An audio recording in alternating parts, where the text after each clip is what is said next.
Hello बच्चों, let's read the question. कह रहे match column first with column second and choose the correct combination from the options given below.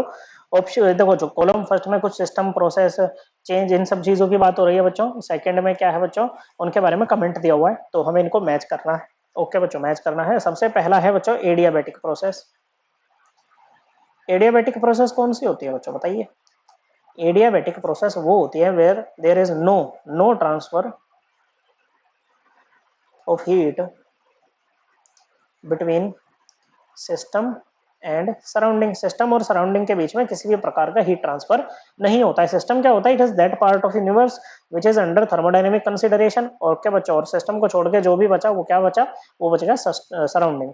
Okay बच्चों, तो यहाँ पर किसी भी प्रकार का हीट ट्रांसफर नहीं होगा, तो ए जो है वो 2 के साथ मैच कर जाएगा बच्चों, आपका no transfer of heat. Okay बच्चों, फिर है बच्चों आपके पास में हीट, ये आइसोलेटेड सिस्टम। दूसरा क्या है बच्चों, आइसोलेटेड सिस्टम। अब थर्मोडायनेमिक सिस्टम्स की अगर बात करें तो मेनली 3 टाइप के सिस्टम हमारे पास में होते हैं बच्चों। एक तो होता है ओपन, दूसरा होता है क्लोज, और तीसरा होता है आइसोलेटेड। ओपन देखो एक्सचेंज होता है बच्चों, ओके, हीट मतलब एनर्जी और मैटर का। ओके, ओपन में क्या होता है, एनर्जी का भी ट्रांसफर हो सकता है, मैटर का भी अलाउड होता है बच्चों। ओके, क्लोज में क्या होता है बच्चों, एनर्जी का ट्रांसफर अलाउड होता है लेकिन मैटर का ट्रांसफर अलाउड नहीं होता है। आइसोलेटेड में क्या होता है, ना तो आप एनर्जी को ट्रांसफर कर सकते हैं, ना आप मैटर को ट्रांसफर कर सकते हैं बच्चों।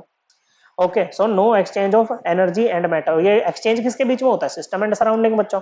ओके, तो आइसोलेटेड ये बी किसके साथ, 4 के साथ मैच कर जाएगा, तो ए का 2 बी का 4 बच्चों, केवल ऑप्शन नंबर 1 में दे रखा है, बाकी आपके एलिमिनेट हो जाएंगे बच्चों।